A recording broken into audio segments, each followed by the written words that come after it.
before we came on here tonight, Daniel, Rangers being linked to a 20-year-old French defender at, I think, Real Betis. Nobel Mendy. Nobel Mendy.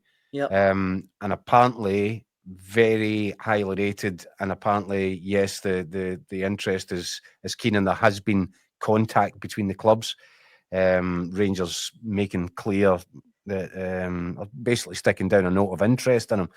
Now, I think the word is from inside Rangers, they're far away at this minute in time from actually sitting down and knocking out what a deal looks like. But there has been initial contact. It's something that they wish to explore, and I think it's something that the player wishes to explore as well. So that's interesting, and he is, I believe, a left-sided centre-half. Yeah, and he can play left back as well, apparently. He can play left back as well. So you could he covers a couple of key areas there. But he's a big unit, and he's a big boy. He looks more like a centre-half than a left back to me. So that's interesting. But in terms of what John Souttar has provided Russell Martin with, albeit a little bit of a heart scare at the start of the summer when he delayed his surgery and his hernia op, but he came through that. There was no setbacks in terms of his rehab. He got himself fit and ready. He was outstanding in both games against Panathinaikos. I thought him and Giga were outstanding again last night, and I thought the pair of them, there's a lot of players that you could point a finger at Fir Park at the weekend. Souttar and Giga were not among the guilty culprits. Souttar has looked really, really good, and Giga looks like a real, I mean, he looks like a proper player, doesn't he? Yeah. You can tell why he's cost 10 million quid and why Wolves will probably want him back at the end of this loan season. He's been so impressive. Yeah. But yes, I completely agree. I think the two of them are dovetailing really nicely in terms of their defensive attributes, but also they both have the ability to step out into the game, don't they? And link with the midfield and find passes. And I think that's exactly what Russell Martin's looking for in his centre halves. So they've got the power, they're strong, they're robust. They love a tackle, they love a block, they love doing the defensive duties, but they can also play with the ball at their feet. And that's absolutely critical to the way that Russell Martin wants it played, because if your centre half can't play, then the last thing in the world you want to do is, every 5 minutes hit him with a hospital pass from a fullback who, doesn't want to look forward and thinks the high risk strategy is the way forward. But I'm not blaming any player for that. That's Russell Martin's idea on how it should be played. So if Russell Martin thinks you need that, or that's the way the game should be played, you better have centre halves that are comfortable with the ball at their feet.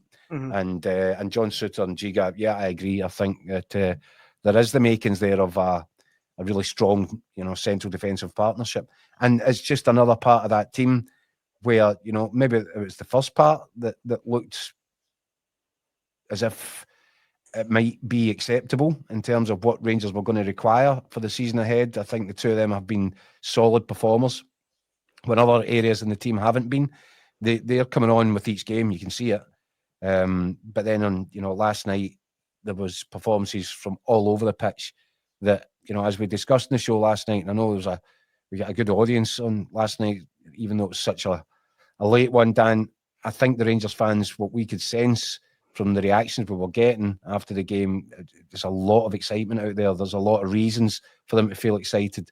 Yeah. Midfield clicked in a way last night that it hadn't maybe clicked previously. And then the front three, complete change. And what a difference that made to the balance of the side and the way that Rangers look capable of hurting teams now. Yeah. If they've got, Gassama and Ant-Man last night, couldn't have looked for more from the wider areas, but they do have more because Mikey Moore is ready to join the party from Spurs. He's just waiting for that clearance to come through, and he'll be itching to get involved in this, because you're going to end up with a situation where you could have 3 or 4 wide players, all really talented, all similar characteristics in terms of profile, youthfulness, speed, pace, direct kind of running styles, and they're all going to want to try and outdo each other, aren't they? So yeah, you've got Rangers haven't had competition. Rangers have been operating with one decent wide man for as long as I can remember, whether it was Ryan Kent or Czerny or, you know, there was never any point over the last while when you've looked at Rangers and went, threats coming from everywhere here. But if you've got two guys like we saw last night running the flanks, and you've then got others like Mikey Moore to come into the mix, and he might be, you know, a special, looks like being a really special talent as well. And then you've got Theo Asgard as well, who's not an out-and-out winger, but will fancy himself getting involved in that final third.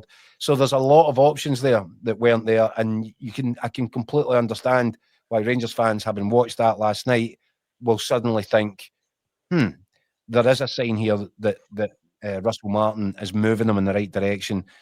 And that's all he really needed to get out of that first leg last night, apart from the result, obviously, but it was the performance that would give the supporters faith that the man in charge really does, his methods might move Rangers in the right direction, because I think coming away from Fir Park at the weekend, there was probably more questions than answers.